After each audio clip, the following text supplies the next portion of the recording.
So I wanted to talk about the future of the US economy, which, as you can imagine, is incredibly topical. I actually landed very late last night. I was in Washington yesterday. Not, as my mother-in-law joked, fixing the US economy. I was at the World Bank. There's a big IMF World Bank event going on, but the economy seems to be on the news permanently now. What I wanted to do is set my presentation up in a very Dickens-themed way. So here, this is Jim Carrey, who's starring in a 2009 Disney picture called A Christmas Carol. Christmas Carol is one of Dickens' most famous books. Growing up in North London, as a school kid, I read a lot of Dickens. Unfortunately, most Dickens is pretty depressing. So here is Charles Dickens looking characteristically depressed. There are books like Hard Times, Crime and Punishment, Oliver Twist, and typically they start depressing, the middle bit's depressing, and they end depressing. So Dickens is pretty depressing. The Christmas Carol is one exception. So why don't I tell you the story briefly of the Christmas Carol for those of you that don't know it, and then I'll relate it back to the US economy. So the Christmas Carol is about a character called Ebenezer Scrooge, who I guess is portrayed by Jim Carrey here. And Ebenezer Scrooge is a moneylender living in London. And he's a kind of miserable, unpleasant character.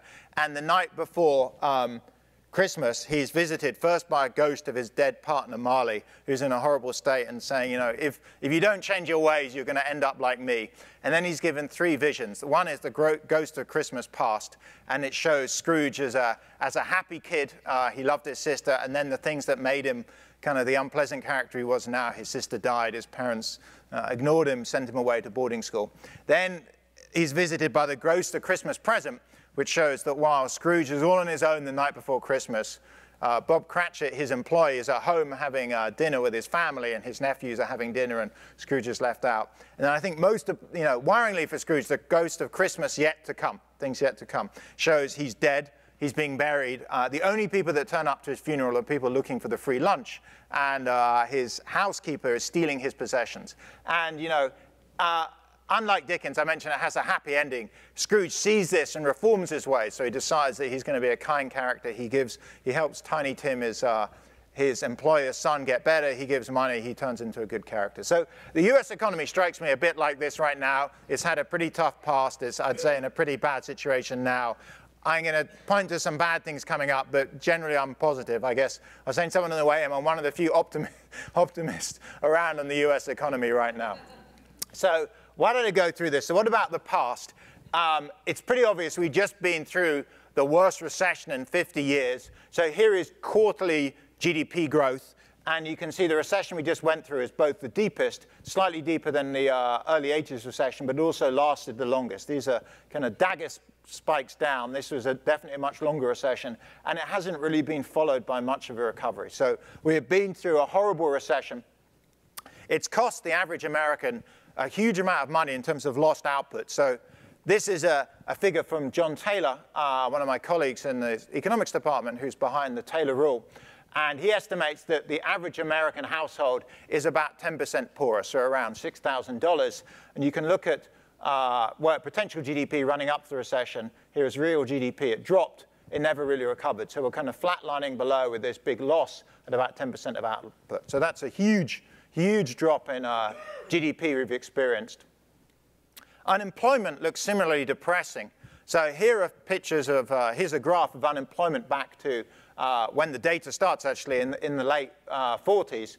And normally unemployment looks like, I guess I'm going to call them Tahoe ski peaks. It spikes up and comes back down when there's a recession. This time, unemployment spiked up, and it's taken a lot longer to fall back down. It went up to 10%. It's now down to about 7.5%. And I'd say it's still about 3% below normal. So the recession really started in late 2007. We're 5 years on, more than 5 years on. We're still above average, we're still above normal levels of unemployment, still have high levels of unemployment. So the recession has not only been very deep, you have to go back to the Great Recession of 1929 to 33 to find something worse, and has been very persistent. So there really hasn't been a recovery. In fact, this kind of hides how bad things are. So this is unemployment. These are people actively looking for work. Things are even worse if you look at something that's called labor force participation. So who's actively looking for work and working.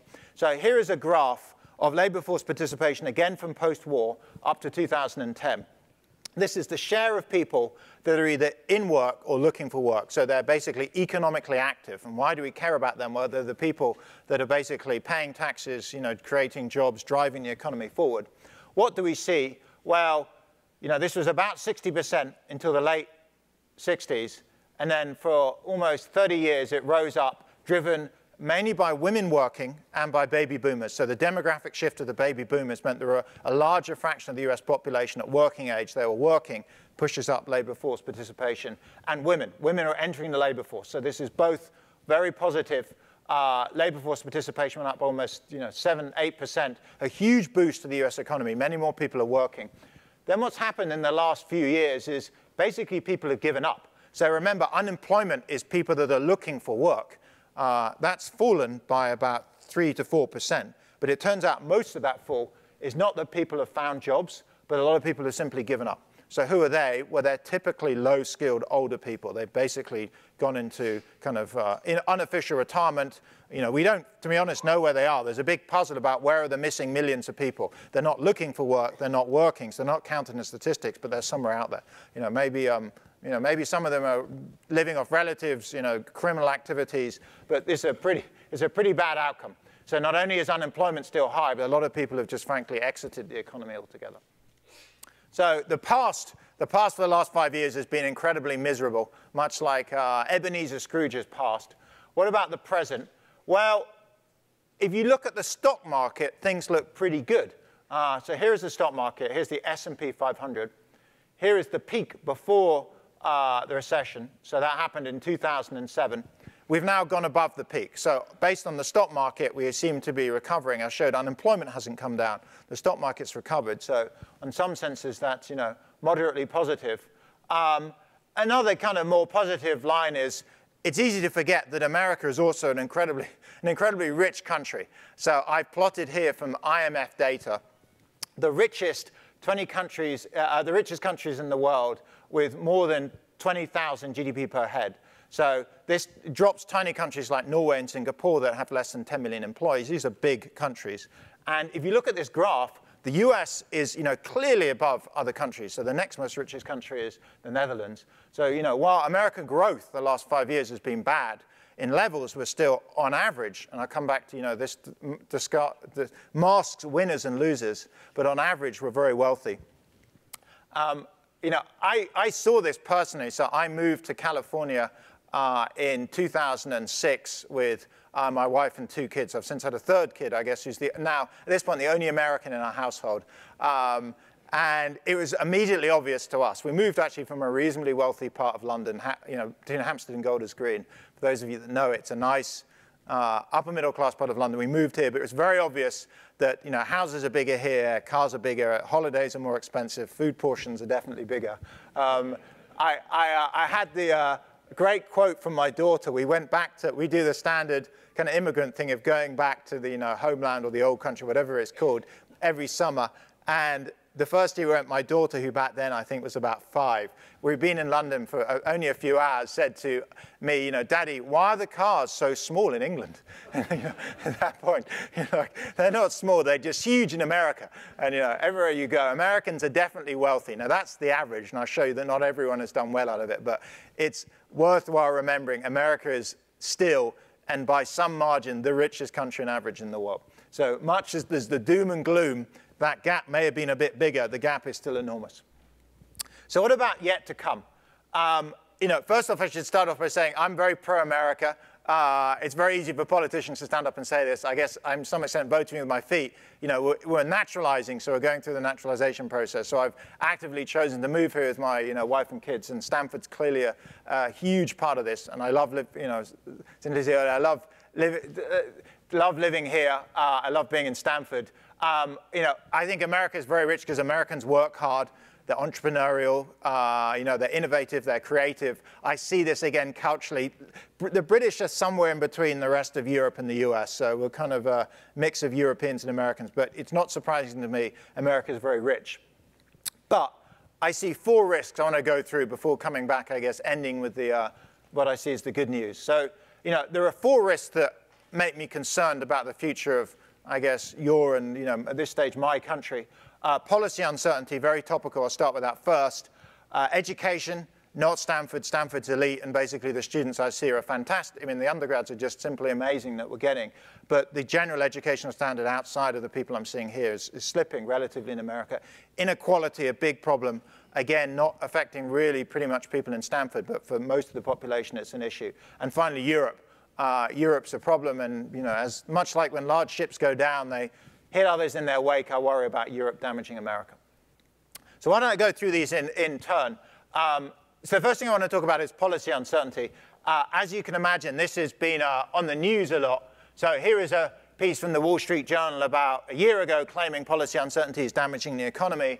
Here's a piece from the New York Times, interestingly saying it's damaging the economy because even the government can't spend money. So the Wall Street Journal was saying, businesses can't make decisions, therefore they're pausing, and that's causing recession.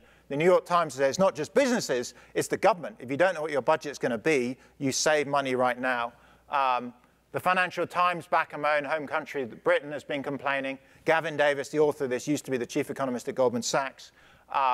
Europe, in Europe more generally, so the Director General from the European Commission, from the OECD. And in fact, this morning, the USA Today had a piece. I don't know if anyone gets it. It seems to be delivered in hotels around the world. I spoke to Paul Davidson earlier in the week, so I cited the research I'm about to show you and some things that I said. But this is, amazingly topical. I should say not everyone agrees that policy uncertainty is a problem.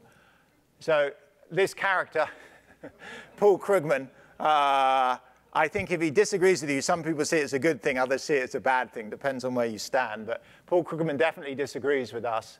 So Paul Krugman's written an amazingly large number of blogs about policy uncertainty. And initially, he just claimed that, so my co-author Scott Baker, so I'll go through this in a minute, but our stuff was kind of misguided in a couple of slightly more academic pieces. Then Paul Krugman got out the knives and started to be more aggressive. Cultures of fraud, the uncertainty scam. You realize it's not so pleasant having someone claiming your work's a scam in the press.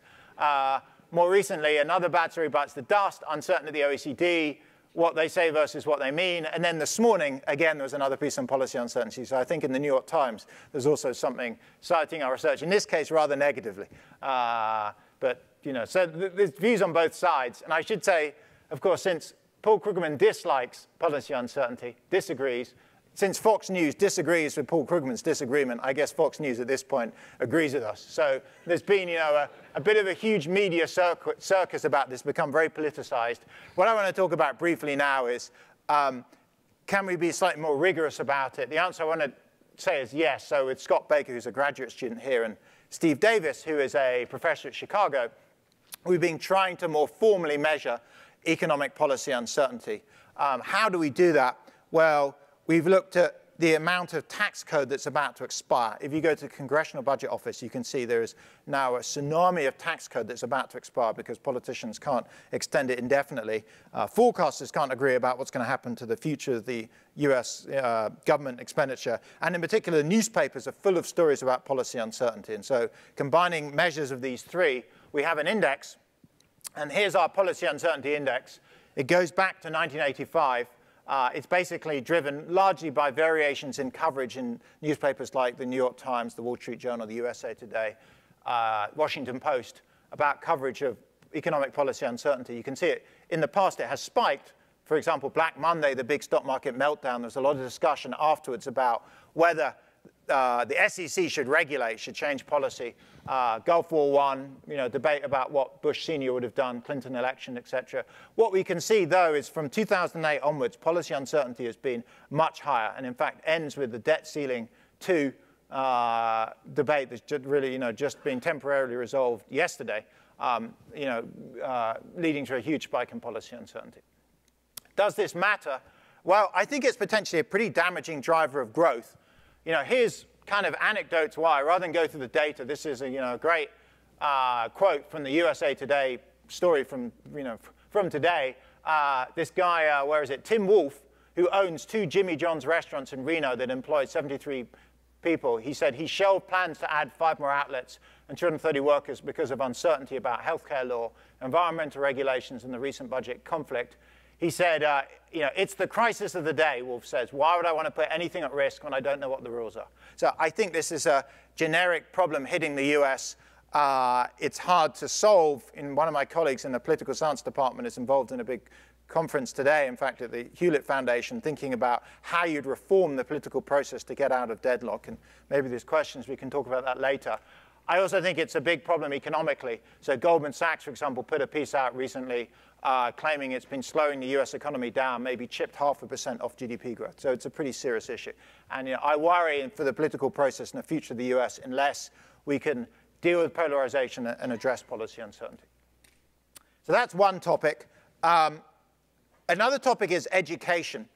So education has played a big role in the history of America. So, going back 100 years, so before everyone, I guess, is focusing on this chart, but if I go back 100 years to around 1900, America did something unique at that point in the world. It started to roll out mass education for people up through high school. So Claudia Goldin and Larry Katz, both at Harvard, have a book called The Race Between Technology and Education. And they argue, and they provide lots of data, that from about 1900 to 1910 onwards, America started to mass educate everyone up to age of about 16. So by 1930, 1940, more than half of 16-year-old Americans had been to school, had been through the school system. If you compare that to Europe, the Europeans at that stage were still only into educating the elites. So back in Europe in 1940, it was a few percent of people that went through school. Most people would leave school at 11. They're expected to go work in factories or go work in the fields. It turns out America's drive for education was exactly the right thing to do. America's century, the last century, I think, has been largely driven by America getting the educational bet right. It wasn't obvious, probably, in 1910 that it was the right thing to do. I think it was driven as much by a sense of being egalitarian as by economics. But the decision to educate everyone in America generated almost 100 years of rapid growth. So America's 20th century performance is driven by great education. I think the biggest gap was about 1960. America was, streets ahead of Europe. Its population was massively more educated. Therefore, they could build great universities. They could undertake R&D. They could run effective businesses. What's depressing, really, is what's happened since about 1960 is the rest of the world is slowly caught up. So much so that by 2009, America is no longer world-class. In fact, if you plot a graph of education against wealth, for most countries, it's a straight line, and America is a clear outlier. It's very rich and appears very ill-educated compared to its level of income. And this data kind of shows why, or shows some example of it. So this is from the OECD. They run something called the PISA survey. It's an amazing survey. They do this every few years. The most recent round was 2009. They test about 500,000 kids around the world for maths and reading. They're very careful. They have tests are in the same age group. They're 15-year-olds. They get them obviously in native language. They do a lot of testing to make sure they're not culturally sensitized, so they're kind of neutral tests. What they find and what they do is they produce numbers on reading and maths, with the average across the OECD being about 40 countries, from America at the top pretty much down to somewhere like Mexico is one of the poorest countries. The average is 500. What you see here is on reading, Americans are on average. I mean, I just showed you it's the richest country amongst the large countries, but its schooling scores are very mediocre. And on maths, it's actually below average. So if you think of the STEM subjects, maths being a key skill going forwards, American maths is now below average for the OECD. And most worryingly for me, it's below Iceland, the country whose banking mathematics was 1 + 1 = 20. America's maths is pretty terrible. Britain's isn't much better. So where's Britain? Well, Britain isn't. Here we go. We're below the bottom. So at least they're upgraded. Moving here, my kids will get a better schooling. But with 3 kids going through schooling, I worry very much about the American education system. In terms of, as alumni, you guys have immense power to address issues like that. It strikes me that the 2 things that need fixing are spending. We just don't spend enough on schools. If you look at the expenditure level in terms of dollars per head or just a share of GDP, America is relatively low and has been falling. We literally don't spend enough. So Americans are great at giving money. I, like probably most of you, give money to your kids' schools, but that just doesn't make up for shortfall. The other issue that's become more, politically sensitive, but I'll take a position on this, which is principals are too constrained. So a combination of regulations and unions have made it very hard for principals often to do what they think is the right thing. And in fact, again, very topically, on Stanford News today, this came out. They're looking at Washington, where Michelle Rhee had a big reform allowing principals more flexibility to pay high-performing teachers bonuses and to force low-performing teachers to improve, retrain, or ultimately stop teaching. Personally, I'm a big, very much in favor of this. If somebody's really substandard on teaching, they should be given all the opportunities they can to improve and help. But ultimately, if year after year their teaching standards are very poor, they should be moved out of classrooms. And they argue, and there's an increasing amount of evidence, not surprisingly, this improves performance. And if you thought of a private firm or Stanford, I mean, there's no way if you're I was about to say, no way if you're a terrible lecturer, you'd be left in class forever. But maybe there's people here that would disagree from their experiences. But in theory, we're supposed to be retrained or moved out if we teach badly. What about inequality? So the third thing I worry about is inequality. And the numbers here are pretty hair-raising. So this is data from two, in fact, French economists, Thomas Piketty, who's back in France, and Emmanuel Sayers located in our sworn enemy, Berkeley. And what they've done is they managed to get data, anonymized data from the IRS, from the complete record of taxes going back to 1913 to 2009 and beyond. It's anonymized. They don't have names, but they can look at how much income people are reporting and work it out as to who gets what share of income. And what you see is really a U-shape. So if you look in the black thing here, this is the income earned by the top 1% of the population. So at the beginning of the last century, the top 1% earned about 20% of income. So a huge degree of inequality. There are a few very wealthy people. This dropped back down again and then rose up again to a very high level of inequality now. Now, my guess is, most people in this room are probably in the top 1%, if not are very close. So for us, inequality plus the growth, this has been a very good period on average. The top 1% have done particularly well, as I'll show in a minute. The middle 50% or the bottom 50% have done quite badly. One question is, what's driving this? Well, for the first half of the century, it was a different group of people making this money than from the second. So in the first half, it's characters like this. Henry Ford, Rockefeller, and exactly, the most important, I guess, person not here anyway, Leland Stanford. So in the first half of the 20th century, if you look at the IRS records, what you see is a lot of the wealth is from dividends. So dividends and capital gains. It's basically people that set up huge companies and made a lot of money from capital gains and dividends. It's not primarily salary income. In the second half of the period, it's much more salary income. There is, of course, the mythical Gordon Gekko, but I mean, he represents Wall Street. Private equities, venture capitalists. Certainly Wall Street's earning a lot of money through salary. And in fact, there's a large number of entertainers and sportsmen like Tiger Woods. Interestingly, this photo was taken about 2 weeks before the scandal broke, so you know exactly what Tiger Woods is smiling about in here. I think if you waited, that smile disappeared. But so that's the US. It's gone from rich, industrialists like Stanford to massive wage earners like Wall Street, Madonna, Tiger Woods. Why is this a problem? Well, the problem is not for the top 1%. They've done fantastically well. Thank you very much. It's the bottom 50 and the bottom 99%. So if you look at average real income growth over the last 20 years, it's been 14%. So that's kind of a respectable, almost 2% a year. It's not super high, but it's not that bad given it encompasses a recession.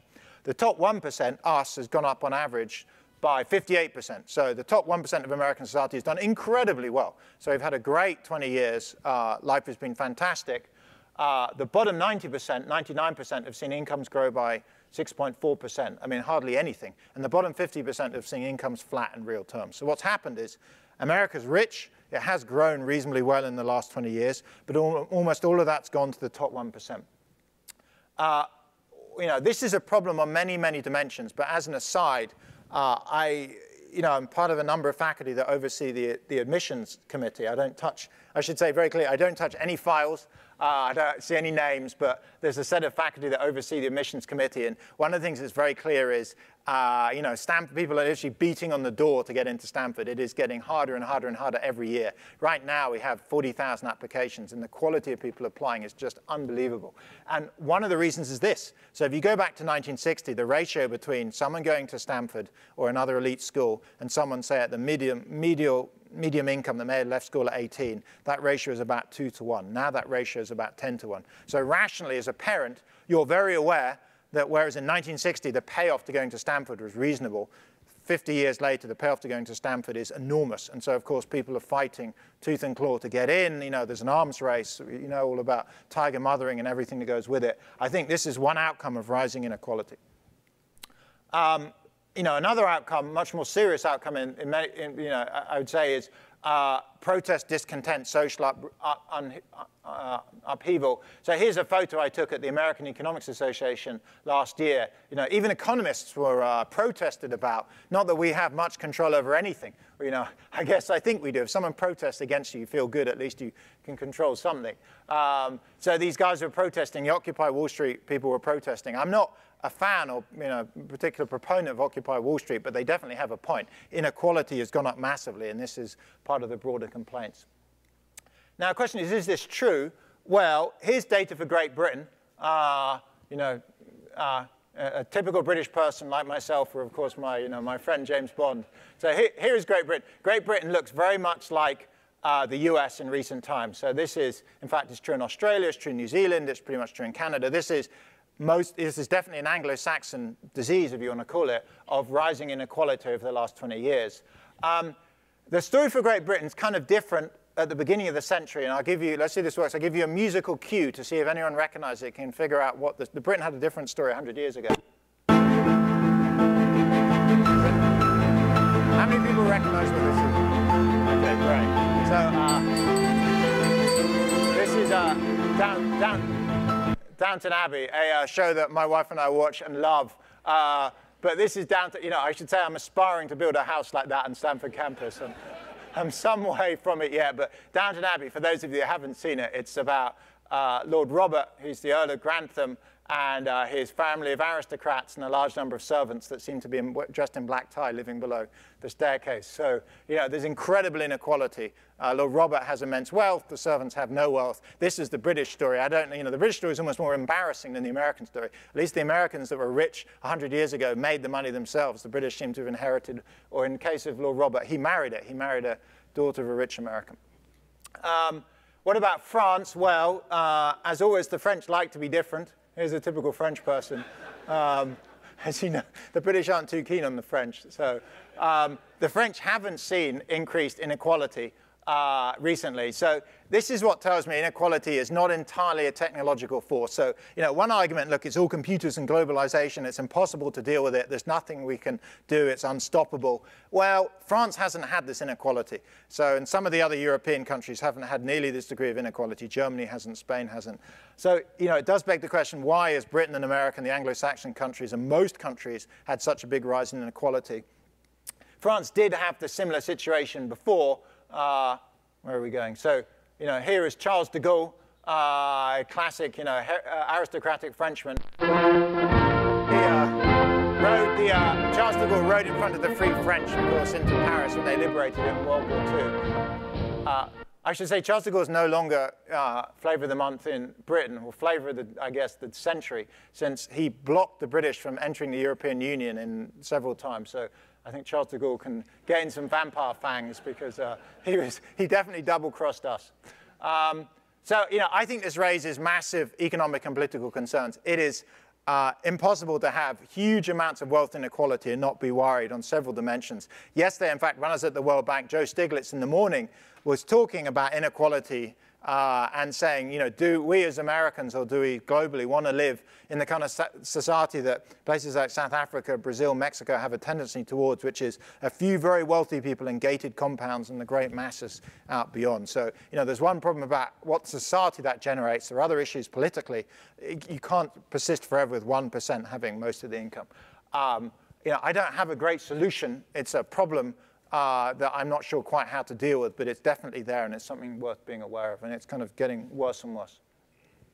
Finally, so what about Europe? Europe, has been a terrible mess. However bad you think growth has been in America, growth has been even worse and more depressing in Europe. Europe's problems are just, my view is almost too much government.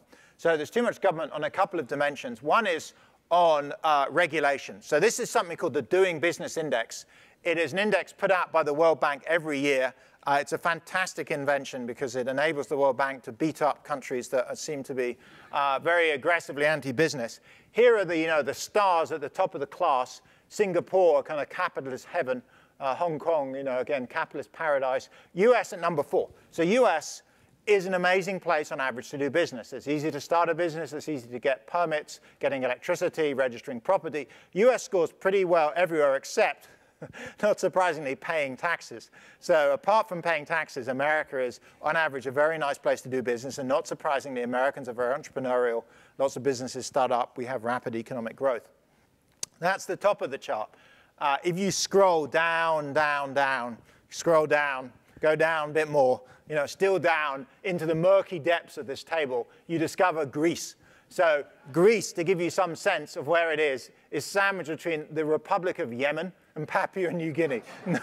Not countries are associated with vibrant capitalist economies. I mean, these are places that are undergoing regular coups. And Greece's problem is it's incredibly hard to start a business there because there's masses of red tape. Everything's illegal. It's under the carpet. My father-in-law actually lives in Greece right now. He bought a house there. Unfortunately, he bought it in 2009. So his timing was like totally terrible. But eye-opening, he bought it in cash. Apparently, everyone does it. They bring a plastic bag in cash, and it's to avoid taxes. I have to say, in America and Britain, it's unthinkable to buy a house for cash. There, it seems to be standard. This kind of regulation, this illegality, is suffocating the European economy. And basically, they just need to get government out of the economy. They need to liberalize, reduce union power, reduce government involvement, raise the retirement age, the whole panoply of free market policies.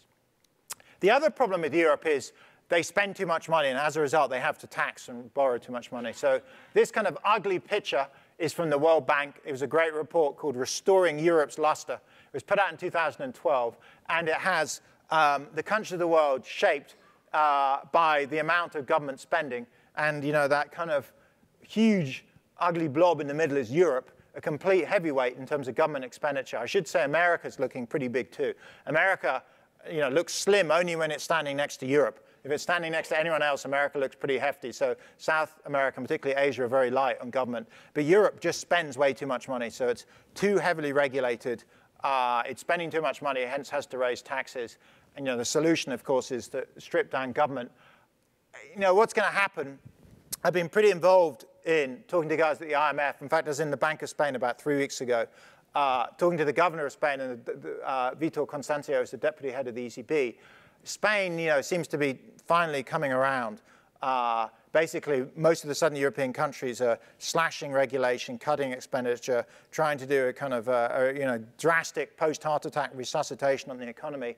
Greece is less obvious. Greece is in such bad shape. It's like one of those movies where the airplane's charging towards the ground, and can you pull it up at the last minute, all the wings come off? I mean, Greece is slashing government, but at the same time, society is apparently completely breaking apart. So crime is going to the roof. There are people starving on the streets. It's a very unpleasant place now to live. So Southern Europe is just about hanging together, but it's a pretty risky proposition. I should point out there is, of course, one country in Europe that's rock solid, reliable, will always be there, is never going to default, is not having any problems. It, of course, Great Britain with Her Majesty the Queen. Well, Britain is not perfect, but Britain's at least in a better position. So finally, I've gone through kind of 4 depressing scenarios. I have four depressing scenarios. As I mentioned, I moved here. I'm naturalizing. I'm a big fan of America. Why do I believe in America? What are the positive things? Well, the culture, the hard work, entrepreneurial spirit. But something else that I can back up by data is management. So ever since I worked in McKinsey about 15 years ago, when I was there, I was a consultant in the London office, and I was astounded by the variety of management practices across the clients we saw. There seemed to be some that were great and some that were not. And so for about 15 years now, I've been doing a big international research project, mainly with people from Harvard and the LSE, also some light involvement from McKinsey, some people from Cambridge and Greece. And the idea is to try and robustly evaluate management practices across firms and countries. And basically what we do is you do something called double-blind telephone interviews. We call random populations of firms, I'll show you mainly manufacturing, and ask them a series of questions around monitoring and incentives down the phone. And these are the cross-country scores. High scores mean firms in these countries on average have a lot of monitoring, so they collect information, they're using it for continuous improvement, they're having feedback systems. Having visited many American factories are incredibly well run. If you walk into an American factory, there's data everywhere, they're continuously trying to improve, they're very rational. The other part of the survey is on incentives, so are good employees promoted? Are bad employees retrained, moved, or eventually kicked out? And again, in the case of America, the answer is yes. America's fantastically good at dealing with its employees. It promotes good, high talented people. It retrains, moves underperformers. At the top is the US. A bit below is Japan, Germany, Sweden, Canada. People often ask, why does Japan, the manufacturing superpower and the country behind Toyota, which is one of the kind of world shining examples, fall below America? Another great strength of America is it's excellent at copying. So the Japanese came up with lean manufacturing from Toyota. It's basically a way to continuously improve things. Americans realized that lean manufacturing was an effective way to run factories and just copied this wholesale, which is exactly as they should do. So American factories have great HR, on average have great lean. If you go down the list, you start to head towards, Great Britain, my own homeland, is okay. It's kind of average European. You scroll down, you get to Southern Europe. Towards the bottom, there's countries in Africa, India, Brazil, Central America. And I'll show you a photo in a minute, but having spent a lot of time visiting factories in some of these countries, it is no surprise their productivity is low and wages are low. They are compared to American firms, in a state of chaos. So if you visit factories, for example, in Africa or somewhere like India, there's stuff lying all over the place. There's no data collected. Promotions by family connections, all time served at best. Not surprising, they're much less productive and they don't perform. So I think America has a huge advantage. Its companies are incredibly well run. It uses that both to its advantage at home, but also for its multinationals abroad. So American multinationals are earning massive profits abroad, bringing that back into the US. So one of the things keeping America rich and afloat is the huge success of its multinationals abroad. This is for manufacturing. I've also looked at it for retail, similar in retail. Schools and hospitals. Hospitals, the scores are a bit lower, but American hospitals, despite all the scare stories, are relatively good compared to hospitals in other countries. The one sector where America looks bad, at least we've looked at, is education. So American schools do not score very well on average on management practices. British schools score better. Here's just photos of two plants I visited. Here's Ohio in the USA. Here's Maharashtra in India. They're different industries, but the story still goes. In Ohio, you walk in there, there's display boards at every part of the production process. So this guy here can see the process display board. He knows exactly how he's doing on various metrics for that hour shift. The manager walks by, he or she can see the same thing. Everyone's informed. They have regular meetings. Each morning they meet to discuss metrics. Problems don't go unsolved for long. The factory floor is marked out. These guys are wearing safety equipment, gloves and helmets, etc. India, I visited this plant in Maharashtra, a very, very different story. So you're struck by a scene of semi-chaos, guys all over the factory floor, no markings, no data, broken down equipment, no safety equipment. I didn't even say a pair of earplugs, let alone gloves or helmets. So not surprisingly, this stuff matters. And I think America has a massive advantage in being well run, and its companies both domestically and abroad are well run.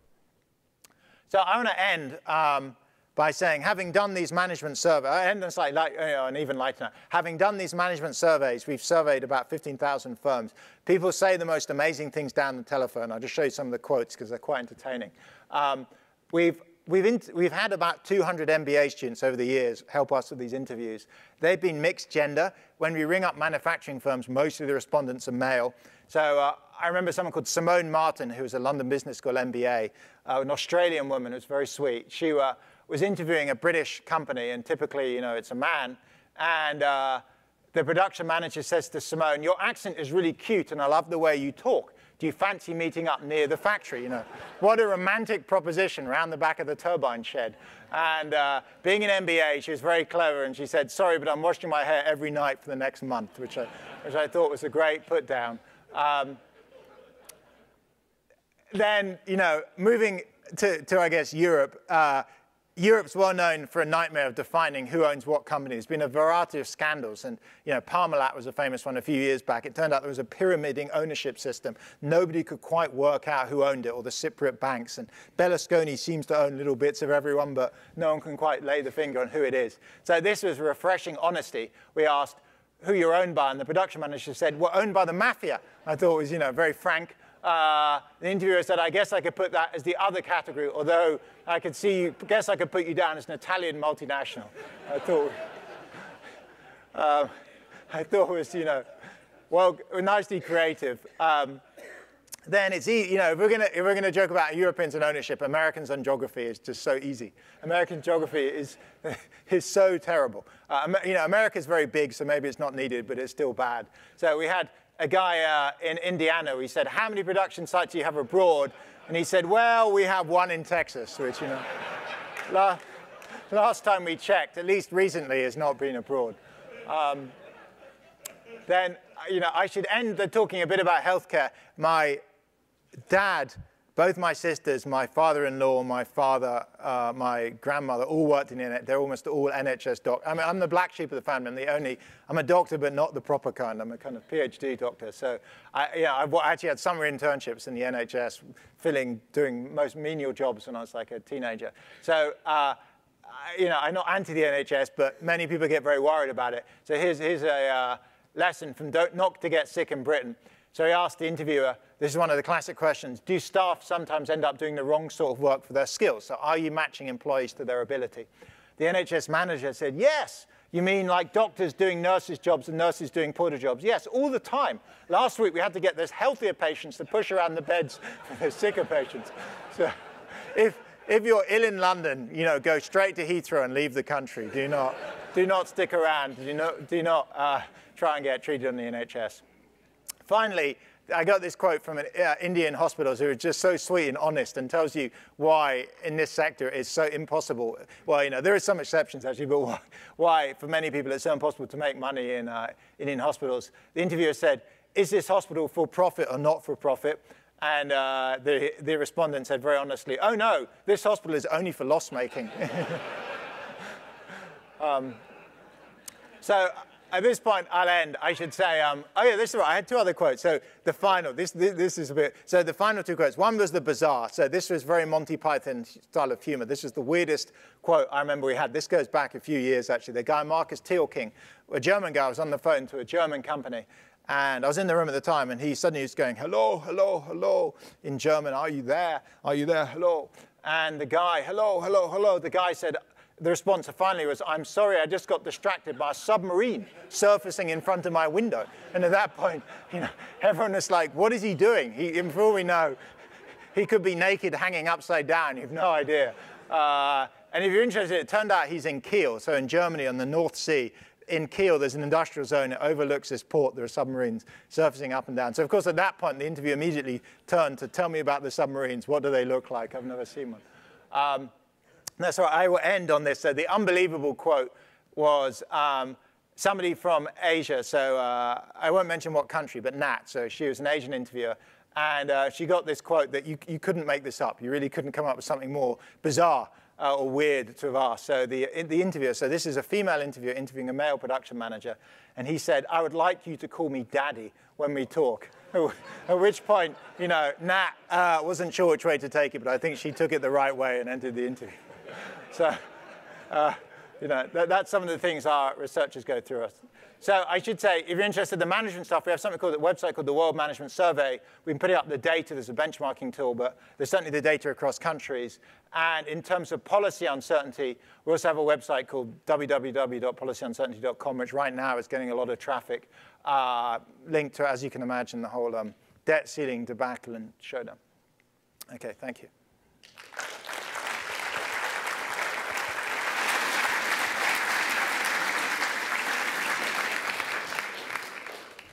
So I was happy to take questions at this. There's a question here. Can we turn the lights up, actually? Would you be able to tell us why Paul Krugman thinks policy uncertainty is not a problem? It's a great point.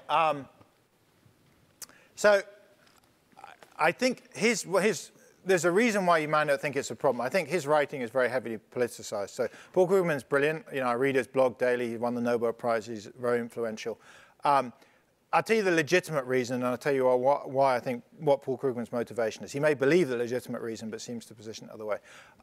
So the legitimate reason is really a problem of separating out cause and effect. So we see policy uncertainty has gone up a lot. The question is it causing the recession or is it because of the recession? You can think of easily many explanations why the recession causes policy uncertainty. Things go wrong, politicians get desperate, they try stuff, it generates uncertainty. And in fact, you see policy uncertainty in our measures gone up in Europe, it's gone up in the US, so certainly not Americans are only to blame.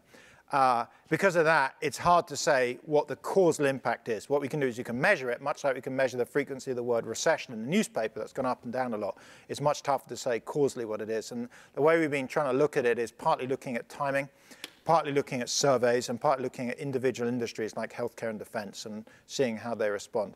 My view, which is common with Goldman's, and in fact, Macro Advisors just put out a report a couple of days ago that Krugman was referring to, all seem to have the consensus it's been a problem. It's reducing demand, but it's not the biggest problem out there. I think the recession is not primarily policy uncertainty. It's primarily the housing crisis, financial problems, and lack of demand. But policy uncertainty has been an issue. Krugman's, I guess, problem with it is more, I think, political. To me, somewhat bizarrely, he sees it as a Republican attack on the Democrats. Now, our work was very heavily covered by the Republicans. I should say, there are three of us, were jointly apolitical. Steve Davis at Chicago is a Republican. I'm not yet a citizen. I'm pretty neutral. I think the last person I voted for was Tony Blair, actually, so you can figure out. I'm pretty much in the middle. And then Scott Baker is a grad student, so he's obviously a Democrat. So, that tells you we are. But Paul Krugman's view is that the Republicans are using it to beat the Democrats with. Why? Well, if you look at the Romney campaign manifesto, for example, it cited our work. John Taylor, Greg Mankiw, some of the advisors have been citing our stuff. My take, and in fact, Jonathan Rodden over in Political Sciences at the Hewlett Foundation today has been talking a lot about this, is it comes more from polarization. And interestingly, if you look at what seems to be going on politically, both in the House and the Senate, voting records are much more polarized. So if you go back to the 1980s, there's I think it was the National Tax Journal, ranks all the senators based on where they vote. And it based from the most Republican to the most left-wing to the most right-wing. When they first do this data in 83, there's a lot of overlap. So I think there's 53 of the senators that overlap. So the most right-wing Democrat has between him or her and the most left-wing Republican, 53 people. Over time, these distributions have slowly moved apart. To the extent now they're zero. There is no overlap at all. Then the question is why? Well, it can't be gerrymandering because that's the Senate. Is it the electorate? No. They've actually been doing polling evidence of the electorate for the last 30 years. They're not getting any more dispersed. One possible explanation is the electorate en masse aren't getting more dispersed, but they're segregating more on where they live. So there's very strong evidence of segregation by income group over where you live and by voting. So in the 60s, Democrats would often live next to Republicans. So if you look at a graph of segregation, it's quite weak. By now, it's incredibly segregated. So Democrats tend to live in cities, Republicans tend to live in the exurbs and out in the countryside. As a result, what seems to be happening, there are very few now marginal constituencies, and in those marginal constituencies, the evidence seems to be the fighting is on the get out the vote. So people basically are now appealing, rather than to the median voter, to their own power bases just to get vote maximization out. So that's led to political polarization, which has led to uncertainty because power is balanced. So coming back to where you asked, I think policy uncertainty is an issue, and it causes a recession. Krugman is moderating. In fact, his piece today was slightly more moderate, but he claims it's not much of an issue. And his reason, I think, is driven mainly because he sees it as a Republican attack on the Democrats, and he's clearly a Democrat. So his view, I think, is very much politicized. Most of what he writes, I agree with. I read his blog. In this case, I think I just don't agree with him. I think he's wrong. And the consensus is 95% with us. We're not peddling a particularly extreme line. We align with Goldman Sachs and Macro Advisors and the Fed. The Federal Reserve Bank and various people. There's a spread. You can't please everyone, I guess. And I think Margaret Thatcher said you can't hope to please anyone. I think so. There's a question here at the front, then I should go. Yeah. Sorry, and then go to the back. Thank you. I want you to address the inequality. It seems like in the 50s and 60s, when tax rates were really high on the rich, more money went into the government, and it made a middle class. and then suddenly the tax rate changes, and now we have this huge inequality. Is that a reason for it? And if it is or not, and then what's your idea of how to cure the inequality? Again, key questions. As you say, this is a very active area of research, but there are two theories of why inequalities, in fact, there are two inequality facts, interesting. There's two, to some extent, different facts. So there's what's called the 90-10. So, this room, we are basically the top 1%, more or less, the super rich. The super rich have done very, very well. I showed you data on the super rich. They've totally taken off. That's actually driven by CEOs, venture. The top 0.1 or the top 0.001% is driving a lot of that. But that is not universal. That's in the US, UK, not in France. There's another fact, which looks at the 90-10. So the 90-10 takes the 90th percentile, pretty wealthy people. I think the 90th percentile is something like $100,000 versus the 10th. That's gone up, and that's gone up in every country around the world. So what's happened in France is income inequality has gone up. In the US, you've had that, plus the top tiny end has rocketed up. Now, the question is why that's happened. On the 90-10, the view seems to be primarily it's about technology. So technology has benefited skilled and educated people and not the unskilled. So most of new computerization and et cetera has been benefiting people with degrees like us. It's been to the detriment of people at the bottom end of the labor market. Interestingly, there's yet a third story called polarization. Technology apparently has harmed people in the kind of bottom third the most. So skilled manual workers in factories have got destroyed by technology. People right at the bottom, janitors and hairdressers, have yet to get affected. But that, that's coming soon. My next door neighbor on campus, who just left, Sebastian Thrum, was involved in the Google driverless car.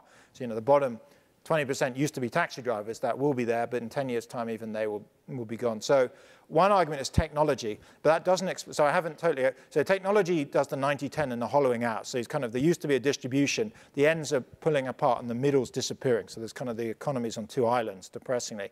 Then the top 1%, I haven't really explained. The top 1%, I think, is more about taxes.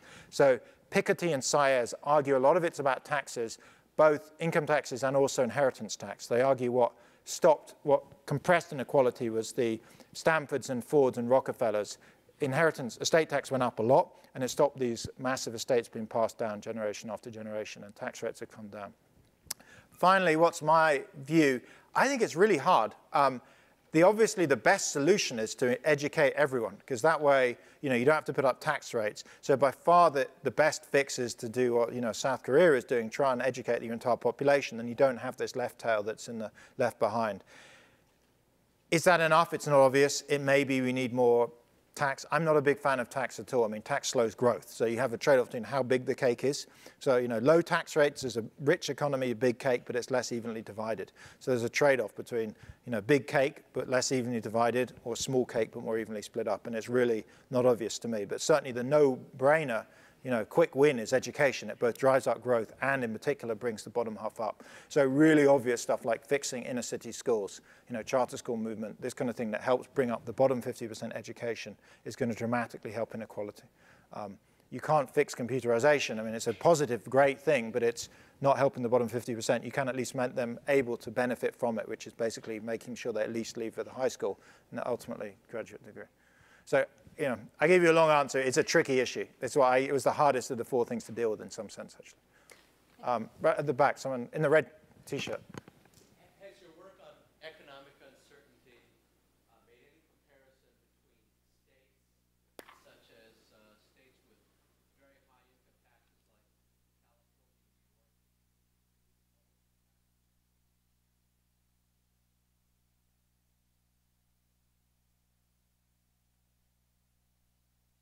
Right.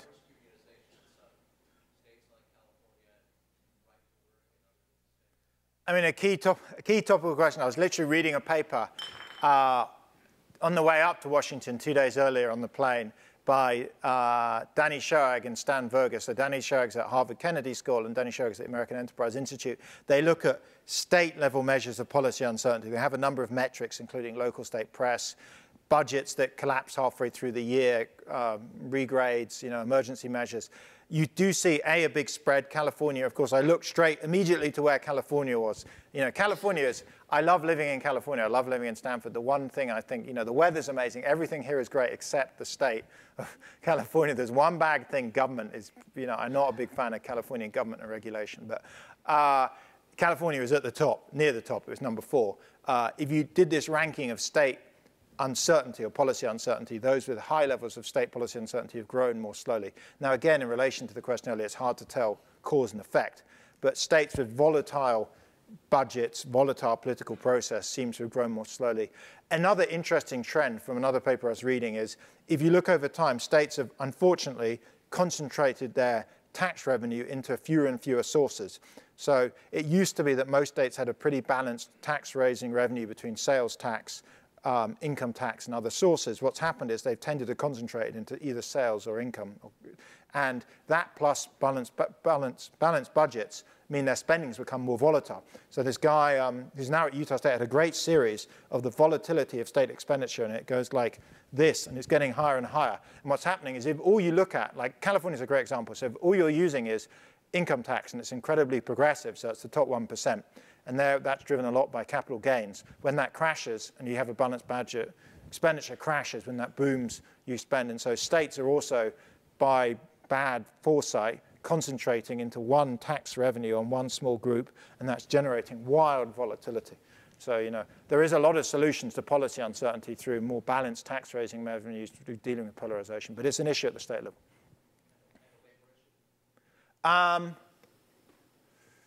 Yeah, I mean, I think my sense of where I see the labor issue in California is really primarily around schools. You know, and it's a national issue. I have, back in the UK, I have many friends that are senior teachers now, principals in schools.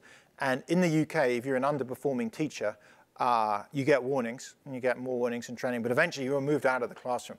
So, you know, you do not want someone that really is too quiet, or, you know, there's a great piece in the New Yorker about someone that was drunk turning up to the classroom every day. You really don't want these people in the school. I mean, come back to the question earlier, if you want to deal with inequality, you can imagine whose classrooms they end up in. They don't typically end up in classrooms in Palo Alto. They end up in classrooms in East Palo Alto because, you know, they gravitate because the head teachers can do something about it. But there's been a lot of resistance towards dealing with underperforming teachers, and that, I think, is a problem. But I'm not so familiar with the policy uncertainty stuff about unions. It may be, but it's not something I'm aware of. Question in the corner here. Okay, I just wanted you to address the topic of the Made in USA movement, and I'm wondering how you could see America restoring its economic leadership if all jobs and manufacturing are being outsourced overseas. You go into Walmart, everything's made in China. Do you have any thoughts on that? Again, it's a very topical issue. There was something in either, I read both the Times and the Wall Street Journal, so I get confused between which one it was. But about a week ago, I mean, the Journal's definitely been running a series of articles on large US firms onshoring, and Walmart's apparently pushing now, actually, to have more US content. A lot of that's driven by good management. I mean, if you come back to, well, I won't show it, but America's fantastic management. The Walmart had several stories that were very inspiring about, it used to be that China's wage rate was something like a 20th of America's. So, you know, the numbers are, American productivity, I think, is 5-fold what Chinese productivity is. But if American wages are 20-fold what China's wages are, well, I mean, Americans might be great, but they're just not that good. So, you know, the jobs go to China. But as Chinese wages rise, and they actually hit 5-to-1 ratio, then at that point you're indifferent.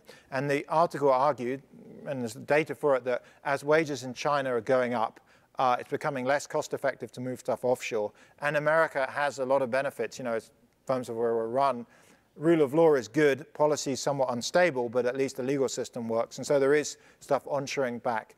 Interestingly, it's not so much about jobs. So there are two graphs you can plot. One is jobs in manufacturing. In fact, I was looking at a graph there's a research group in the GSB at lunchtime. Kathy Shaw was showing us with Eddie Lazier was showing us a graph about employment in manufacturing. That's been going down for a long time. It breakneck down after 2001, after, you know, the recession and China joins the WTO. It's actually started to tick back up. So for the first time in, I think, 40 years, employment in manufacturing in the US is actually rising. And that's driven by people onshoring back on. If you look at value added, that's been going up forever. So what the story of American manufacturing is mainly losing jobs, but actually profits and value added aren't suffering nearly as much. So what's happening is what's being onshored is one guy in a massive factory. So they pay taxes and make money, but it's not so much about employment. And coming back to inequality, that's why the bottom 50%, many of them aren't getting re-employed. So people like us and Stanford graduates and GSB graduates are getting employed when these things come back in, running high-tech factories, but less so are they low-skilled jobs? So yes, manufacturing's coming back on shore, but there really isn't much solution now to employing large numbers of low-skilled jobs. They're on the wrong end of the technological progress, and the best solution is basically educate them so they can do higher-skilled jobs. Okay, I think we just have time for one more. Let me just. Yeah.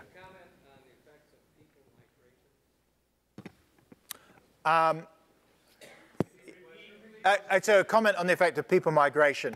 I guess as a migrant in the US and looking around Silicon Valley, my kids, I have kids in 2 different schools actually, but for example, Nixon, which is literally on Stanford campus, it's incredible. They have international night, and you can't find the country that isn't there. So, it's incredibly diverse, and the faculty here and the scientists are very, very international. I think that's been an enormous benefit for America. It's elite universities like Stanford have turbocharged the economy. They're the best bit about the American economy and why I'm very optimistic. And that's driven by letting the best and the brightest come in. The UK is similar. The UK has also benefited massively from migration. Thankfully, Americans, a big benefit is they tend to be relatively small government and very open to migration. And that's been to their advantage massively. I remember that when Hong Kong changed or what's going on, as this crisis around the world, migrants, particularly high-end migrants, come to the US. So another big advantage is open to migration.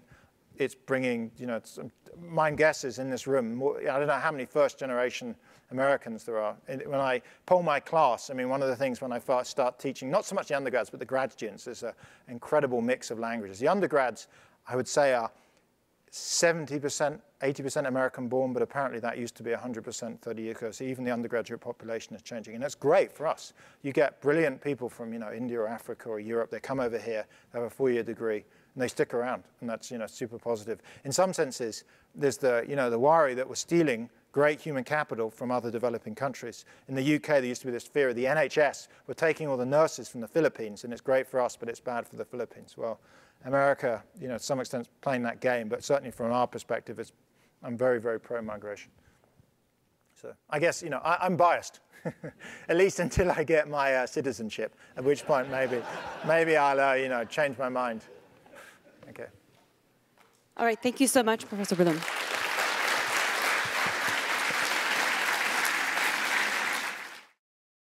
For more, please visit us at stanford.edu.